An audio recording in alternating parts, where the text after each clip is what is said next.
Ok, entonces hoy día continuamos con este estudio hermoso que trata sobre la Trinidad, ¿no?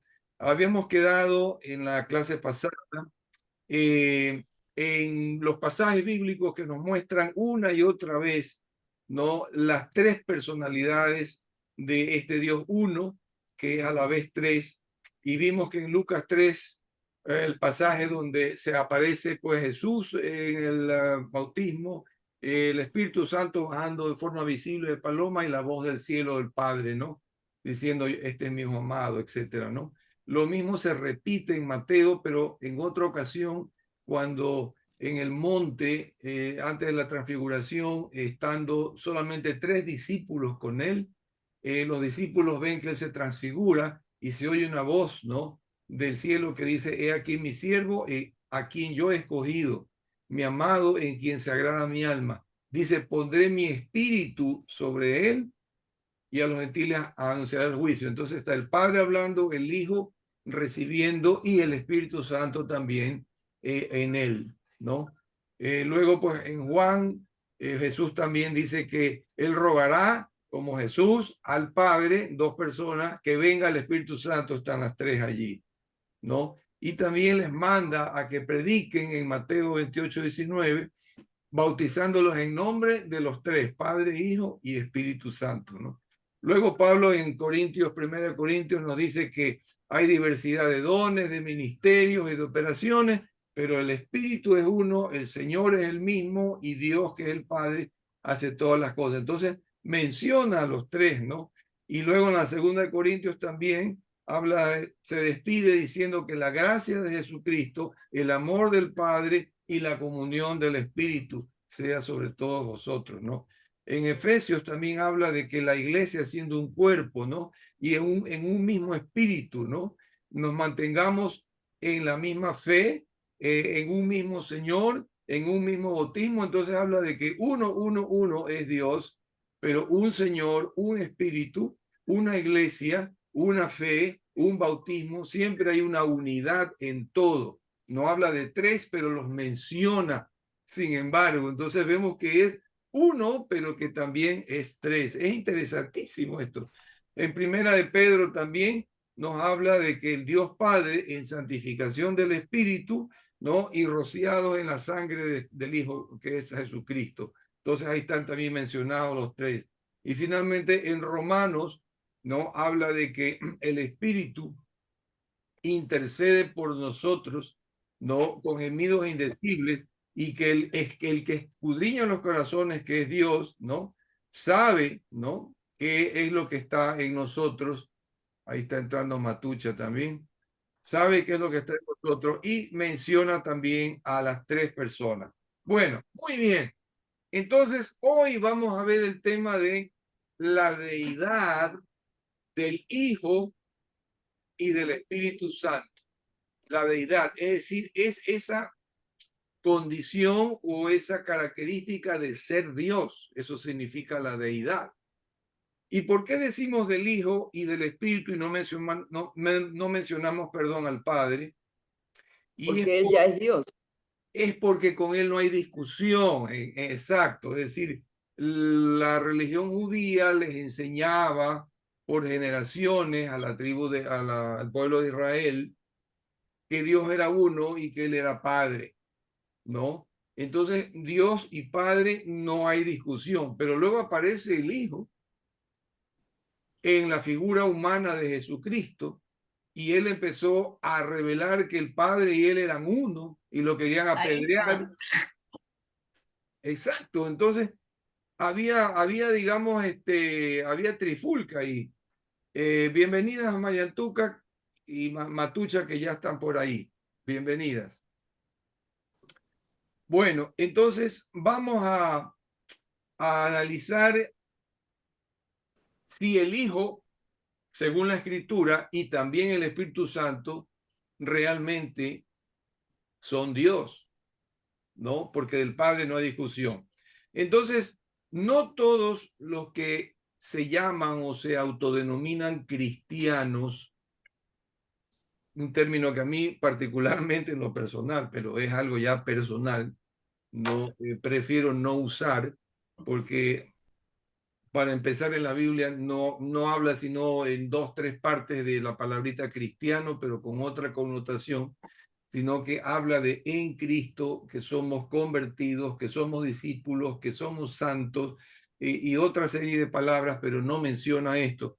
Pero los que se autodenominan cristianos, queriendo de alguna forma vincularse con Jesús o como seguidores de Jesús, no todos los que se llaman cristianos coinciden en creer que Jesucristo y el Espíritu Santo son Dios. Los que se llaman, por ejemplo, unitarios, tal vez ustedes no hayan escuchado hablar de Nunca los... ha habido. Ya, ok, no es muy común escucharlo, pero hay quienes se denominan cristianos que siguen a Jesús y se llaman Jesús solo, unitarios, Jesús solo, porque ellos creen que solamente hay Jesús, ¿no? No creen en la Trinidad, sino que son 3 nombres con los que se manifiesta el mismo Jesús que es Dios. O sea que Jesús es el único Dios, pero se manifiesta a veces como Padre, a veces se manifiesta como Jesús y otras como Espíritu Santo, pero no creen que haya una Trinidad, sino que es uno solo, ¿no? Por eso se llaman unitarios, uno solo, Jesús solo. Otros, los autodenominados testigos de Jehová, que eso sí los conocemos bastante, ellos afirman que Jesús fue creado por el Padre y que por tanto no es Dios, sino un Dios, y que en general todos nosotros podemos llegar a ser dioses o que vamos en camino de ser Dios, cosa que es una blasfemia porque en ninguna parte de la Biblia habla claramente de que todos vamos a llegar a ser dioses, y utilizan mal empleado un versículo en Salmo 82 o 84, me parece, donde se refiere a todos sois dioses. Pero si analizamos el contexto y nos damos cuenta bien de cuál es la intención de esa expresión, nos damos cuenta de que no se refiere a que todos nosotros somos dioses o que somos o que vayamos a ser Dios, pero no es el tema de hoy, ¿no? En otra ocasión tal vez lo podremos ver, ¿no? Entonces ellos creen que Jesús no es Dios, sino que es un Dios. Al Espíritu Santo ni siquiera lo reconocen como persona, sino como la fuerza activa de Dios. Es decir, que no siendo una persona, menos aún va a ser Dios. Y tercero, los mormones, que también los conocemos bastante, creen que la Trinidad se trata prácticamente de 3 dioses. Bueno, solo para mencionarlo, porque no es un tema de enseñanza el día de hoy y no queremos desviarnos, ¿no? Bueno, por tanto, hay necesidad de conseguir evidencia, es decir, ir a las escrituras para ver qué nos revela ella, y si encontramos evidencias que nos permita creer que Jesucristo es Dios o que el Espíritu Santo es Dios, entonces podemos decir que tenemos asideros o razones para creer que ellos son Dios. ¿Ok? Entonces la evidencia aquí resulta indispensable. Por el testimonio de la Escritura, ya hemos visto anteriormente que el Espíritu Santo, dadas las manifestaciones de la personalidad, es decir, de la intelecto, emociones y voluntad, es una persona y no cosa inanimada alguna. Falta pues entonces demostrar ahora, a través siempre de la Biblia, ¿no?, que el Espíritu Santo sí es Dios y que Jesucristo también lo es. Basta con que encontremos nosotros, ¿no?, en la Escritura, en la Biblia, de que acerca de ambos se mencionen atributos que solo pertenecen a Dios. Es decir, que si en la Biblia llegamos a encontrar que tanto el Hijo como el Santo Espíritu, ¿no?, tienen atributos que solo le pertenecen a Dios, a la divinidad, entonces podemos colegir que son Dios, ¿ok? O que es Dios. Bien, vamos a empezar entonces este análisis sobre el Hijo y sobre el Espíritu Santo. Vamos primero a hablar del Hijo. Vamos a ver qué la Biblia nos habla acerca del Hijo en cuanto a si tiene o no tiene atributos divinos. Uno de los atributos divinos de Dios es la eternidad, ¿no es cierto? Porque se sabe que Dios no tuvo principio ni tendrá final. Él siempre existió. Por eso él se llama a sí mismo yo soy. O sea, es un permanente ser. No es que fui ni seré, sino que es un presente continuo. Él siempre fue, él siempre es y siempre será bajo los términos temporales que el ser humano puede entender. Entonces, la eternidad significa que él no tuvo principio ni tuvo final de días, ni tendrá, perdón, de final de días, ¿ok? No tuvo principio ni tendrá final de días, sino que él siempre fue. Entonces, él es eterno. Vamos a ver si hay alguna revelación en la palabra acerca de Jesús con ese atributo de eternidad. Y bueno, y no vamos a ver uno, vamos a ver varios versículos y nos vamos a topar con que hay un montón más, pero suficientes con estos que vamos a ver. Entonces, empecemos con un versículo que ya vimos anteriormente y lo vamos a repasar para empezar, ¿ok? Ya que es conocido. Vamos a Isaías, más o menos por la mitad de la Biblia. Isaías, el capítulo 9 y el verso 6. Aquí encontramos con que Isaías nos trae una profecía de parte de Dios acerca del Mesías. Y vamos nuevamente a repasar las cualidades de este Mesías, las características de este Mesías que ya era anunciado que vendría 600 años antes. Ok. Porque un niño nos es nacido, hijo nos es dado, y el principado sobre su hombro, y se llamará su nombre admirable, consejero, Dios fuerte, Padre eterno, príncipe de paz. Exacto. Miren ustedes. Gracias, Matuchita, y buen día. Buen día.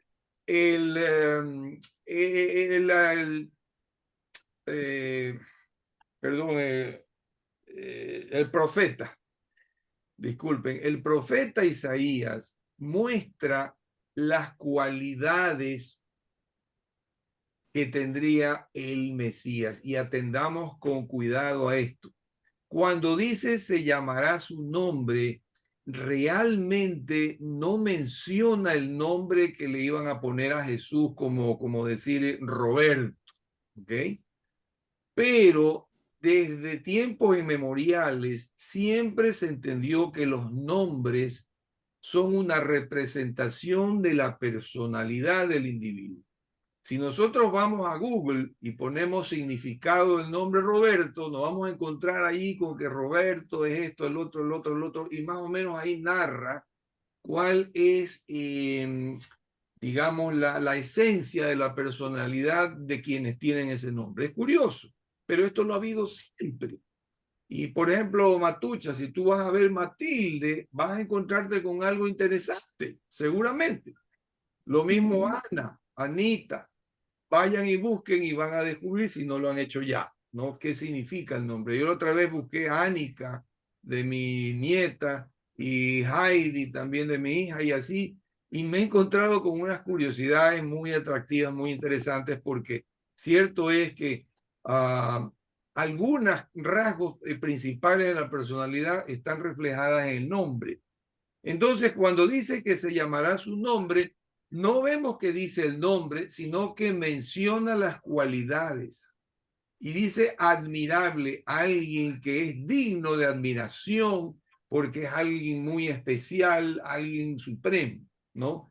Dice consejero con C mayúscula, es decir, alguien que tiene la capacidad de dar consejo a otro porque sabe mucho. Entonces se refiere a la sabiduría que tiene.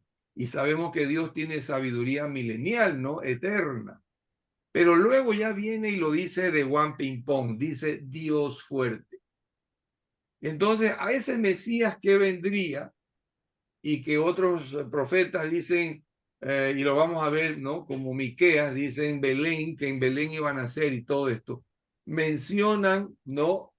Que él tendría la cualidad de ser Dios poderoso, todopoderoso, Dios fuerte.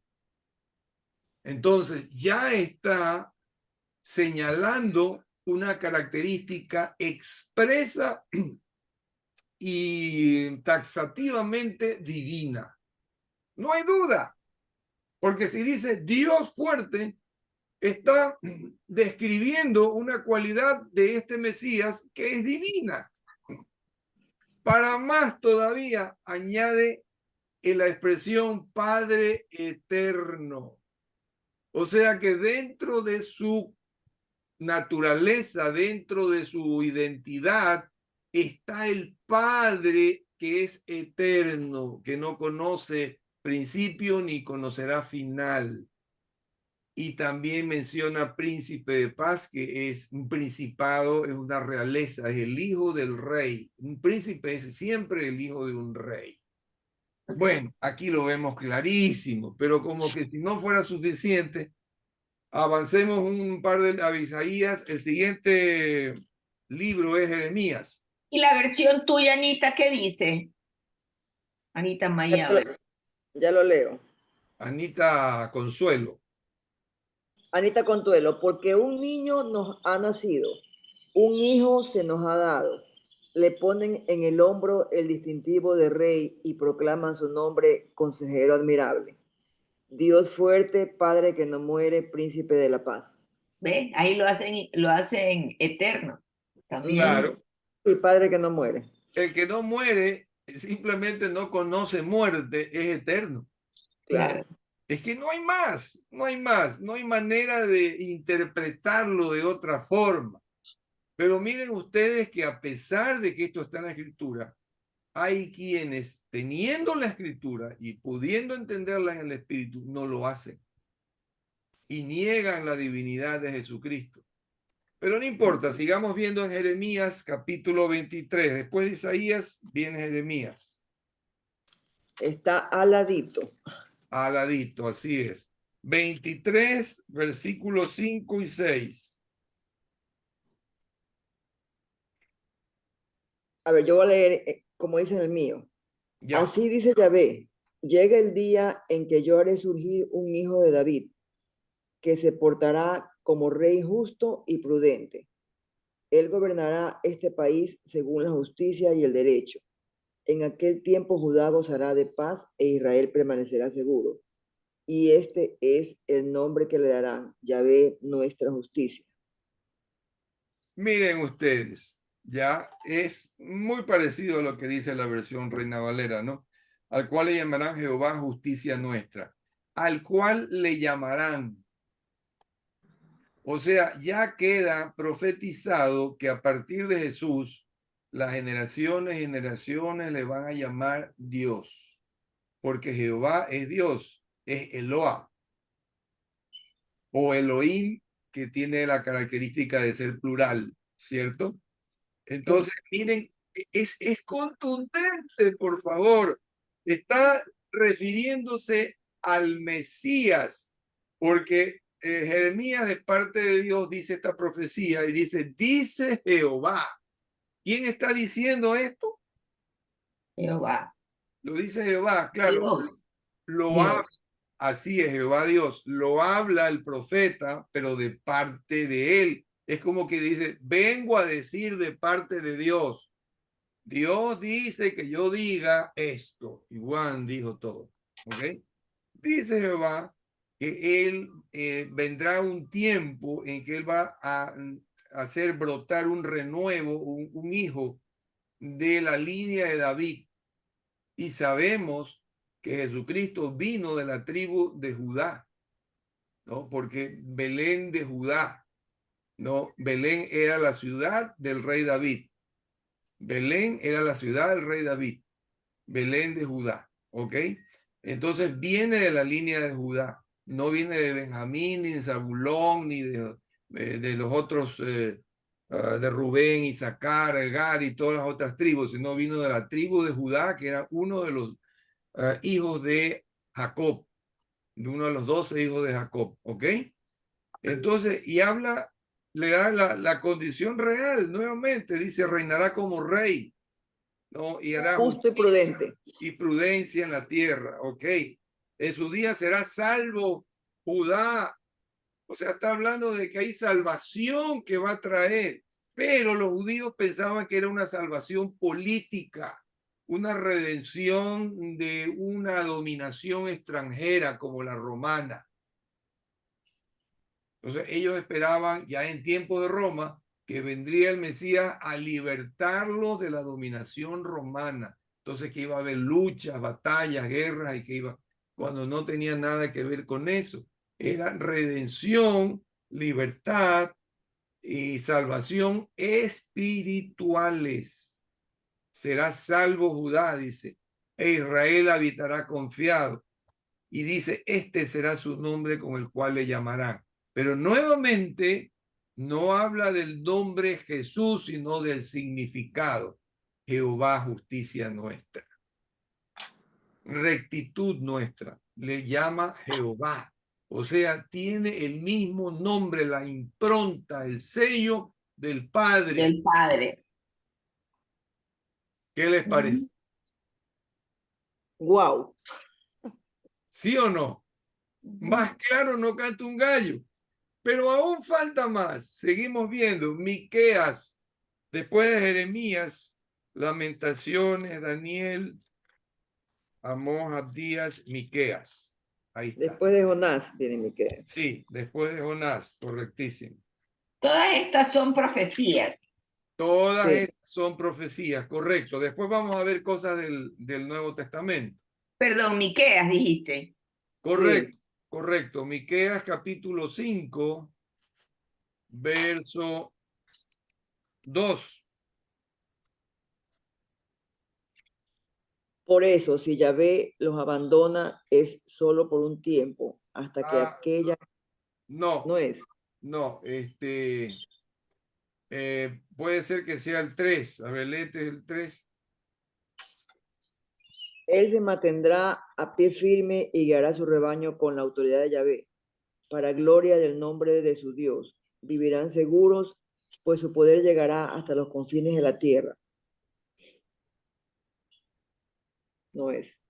No estoy seguro que sea eso. A ver, léete Anita Victoria. Todavía no lo encuentro, me queda 5 ya. Ya, verso 2. 5:2.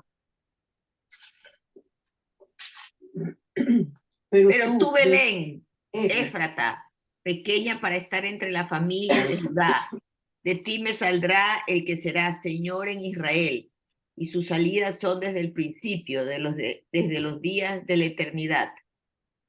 Perfecto, ahí está. Miren, Pero en el mío es el 1. En el mío es el número 1.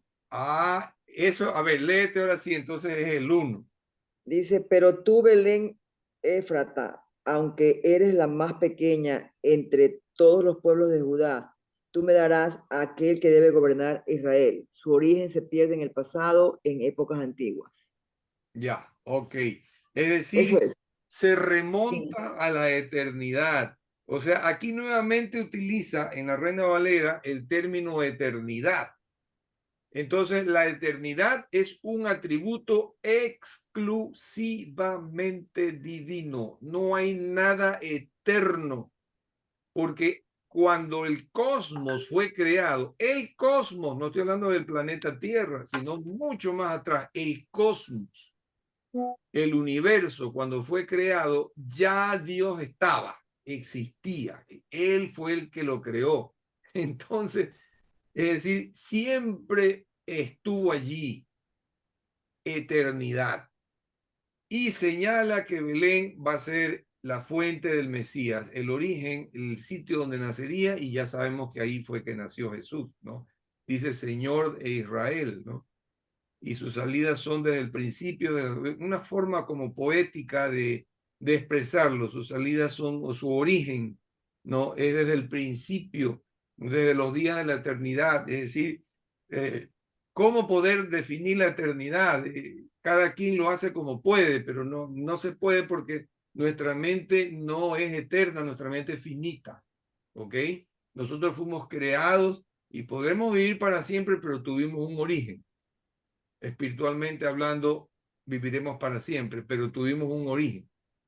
Antes de, no éramos. Y a partir de, ya fuimos. ¿Ok?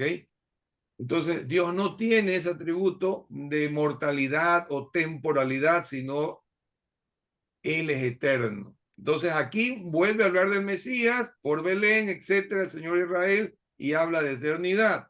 Ahora vamos a un versículo del Nuevo Testamento. Vamos a Hebreos, bastante al final ya de la Biblia. Capítulo Ya. 7, Hebreos 7. Este es un libro que por excelencia sacerdotal, habla del sacerdocio de Jesús, de Jesucristo. Y es maravilloso este libro. Algún día les prometo también que tenemos que leerlo completo, tenemos que estudiarlo completo. Y yo hice Hebreos 7. con el grupo de Barca en Guayaquil, hice un estudio completo de Hebreo. Versos del 1 al 3. Se sabe que Melquisedec, rey de Salem, sacerdote del Dios Altísimo, salió al encuentro de Abraham cuando volvían de derrotar a los reyes. Bendijo a Abraham y Abraham le dio la 10ª parte de todo el botín. El nombre de Melquisedec significa rey de justicia y además era rey de Salem, o sea, rey de paz. No se menciona ni su padre ni su madre, aparecen sin antepasados. Tampoco se encuentra el principio ni el fin en su vida. Aquí tienen pues la figura del Hijo de Dios, el sacerdote que permanecerá para siempre. El Ok, 4 también. hasta ahí Hasta ahí nomás. nomás. ¿Perdón? Hasta ahí nomás te pregunté. Ah, sí, correcto, sí. Gracias, Anita, linda, gracias. Bueno, miren, en estos 3 versículos, el autor del libro de Hebreos está tratando de argumentar para hacerles reflexionar y meditar a los judíos hebreos. Por eso la carta se llama a los hebreos, porque está dirigida al pueblo de Judea, que eran pues por tradición religiosos judíos, ¿no? Ellos seguían la religión judía. Cristo vino para terminar la religión y él constituirse en la relación con el Padre, el camino al Padre, ¿no? Y él nos habló de que podemos tener una relación directa con el Padre. Entonces se acabó la religión, se acabó la ley, se acabó todo lo que los judíos. Entonces él está tratando de enseñarles para que ellos entiendan, ¿no? Los judíos que sabían la historia, ¿no? Y conocían las escrituras, de que ese Melquisedec del cual se habla en Génesis, cuando Abraham regresaba de pelear contra una serie de reyes que se habían unido en contra de él, y él se arma y sale con toda su, bueno, cantidad de siervos y de gente que vivían con él, y les gana la batalla y toma un montón de botín. Eso está allí, lo pueden encontrar en Génesis más adelante, ¿no? Ustedes pueden buscar Melquisedec Génesis en Google y boom le sale el capítulo donde se habla de eso, ¿no? Entonces él regresaba y se topa de bruces con este personaje que la escritura no es muy clara en Génesis en decir de dónde sale, pero se conoce que el nombre de él fue Melquisedec y se le presenta a Abraham, y Abraham de alguna manera reconoce o advierte en este personaje una presencia divina. Pero se cree que Melquisedec era Jesús. Exacto, pero es que eso es lo que está tratando de decir Hebreos, el autor de Hebreos, perdón, ¿no? Y para que entren en razón y los judíos que lean esto digan, ay, con razón. O sea que el mismo que se apareció a Abraham, nuestro padre, es el mismo que ha venido ahora en el cuerpo de Jesucristo, de Jesús. Pero vamos primero a analizar este Melquisedec, lo que dice la escritura y que no entendían los judíos, pero sabían, conocían el pasaje de Génesis, ¿no? Se le llamó Melquisedec y lo único que sabían es que Abraham recibió la bendición de este Melquisedec y Abraham le dio, por primera vez se habla en la Biblia de diezmo, le rindió tributo. Esto del diezmo no es otra cosa más que un significado de tributo y nadie tributa a nadie que no sea una autoridad reconocida. Nosotros tributamos impuestos al Estado porque reconocemos que el Estado es la autoridad. ¿No es cierto? Los reyes, por generaciones, recibían tributos de sus súbditos porque era rey, era autoridad y todos los súbditos le debían sumisión y le debían tributación. Este Abraham, ¿cómo es que se aparece un personaje que no tenía, dice aquí, principio de días ni fin de vida? O sea, ¿está hablando de qué? Cuando dice, a ver, dígame, cuando dice que no tiene No principio se de vida. menciona ni su padre, ni su madre, ni aparecen a sus antepasados. Está hablando Exacto. de... Ujú. A ver, sí. Sí, Tampoco dígame. se encuentra el principio ni el fin en su vida. O sea, ¿de qué está hablando aquí? Claro, está hablando porque aquí dice Melquisedec, figura de Cristo. Aquí Correcto. tienen pues la figura del Hijo de Dios. Bueno, pero ¿qué significa? ¿Cuál es el sinónimo de no tener principio de días ni fin de vida? Que es eterno. Es Dios, pues. Exacto. Es Es eterno. Eterno. Es eterno. Exactamente. Entonces la eternidad igual Dios. En otras palabras, Melquisedec era una aparición divina, ¿no?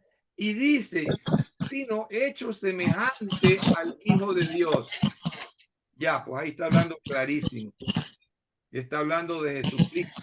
Y dice, permanece sacerdote para siempre, porque Abraham lo reconoció como sacerdote, es decir, como intermediario entre Abraham y Dios. Entonces, Abraham le rindió tributo a Dios a través de este sacerdote que tenía también. Perdón, Roberto, hay un ruido. ¿Ustedes no sienten un ruido? Sí, Sí, ahí hay sí. ruido, pero alguien está moviendo a lo mejor un micrófono o algo, ¿no? Yo no. Ahí ya se fue. Ahorita se fue. Ya, correcto, yo también vi que se fue ya. Perfecto.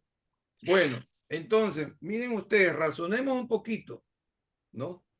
Dijo que Abraham le dio los diezmos de todo, es decir, tributó a Dios, porque solamente Dios bendice, en esos tiempos solamente Dios bendecía, y recibió una bendición divina y tributa a Dios a través del sacerdocio o la intermediación de este Melquisedec, al cual le reconoce presencia divina o le reconoce una deidad. ¿Por qué? Porque dice que Melquisedec al principio dice rey de paz, sacerdote del Dios Altísimo. No era sacerdote humano, no era sacerdote de Israel, no era sacerdote de Abraham, sino era sacerdote de el Dios Altísimo. O sea, Dios lo nombró sacerdote. Dios lo eligió como intermediario entre los hombres y él como Dios. Entonces era divino. Y aquí se les abre los ojos a los creyentes, a los convertidos, a los renacidos hebreos que habían creído en Jesucristo, cuando les explica que este Jesucristo no es otro sino el Melquisedec que se apareció a Abraham como figura, tal vez parecido con una semejanza humana, pero que Abraham enseguida supo, porque él vivía por fe y su corazón le dijo que este no era un ser humano. Aunque tenía presencia humana, no era un ser humano. Entonces es lo que se llama epifanía, lo que se conoce con el nombre de epifanía. Significa es una aparición divina con cuerpo humano, ¿no? Y pasó todo esto extraño, se dio este evento extraño de que Abraham le reconoce divinidad, sacerdocio y le entrega los diezmos, la 10ª parte de todo el botín, le entrega como tributo al Dios Altísimo a través del sacerdocio de este Melquisedec, rey de paz. Y ya vemos que aquí también se utiliza rey de paz o rey de Shalom, como ya lo vimos anteriormente, ¿no? En Isaías 9:6, cuando habla de príncipe de paz. Ahí habla Shalom, ¿ok? Ahí habla de Shalom.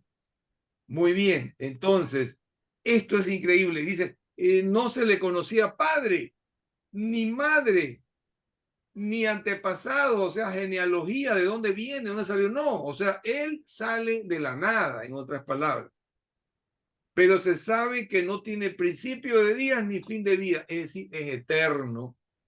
Y se hizo conforme al Hijo de Dios, parece como que fuera el Hijo de Dios.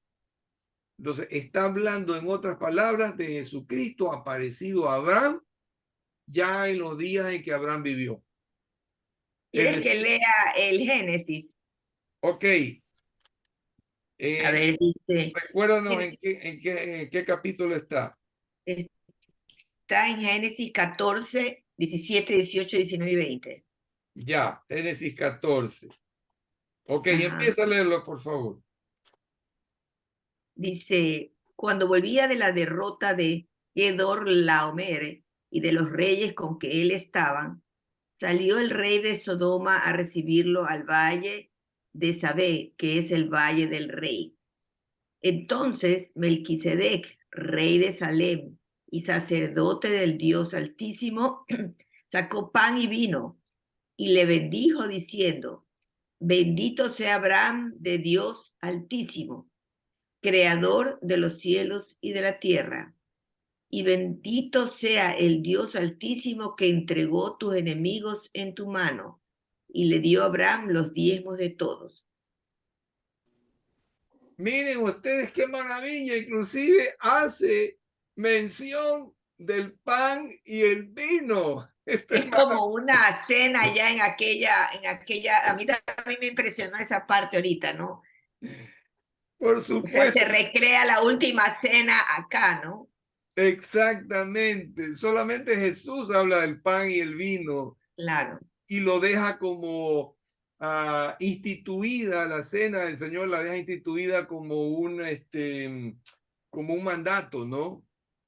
Pero ahí está, se lo reconoce a Jesús clarísimo.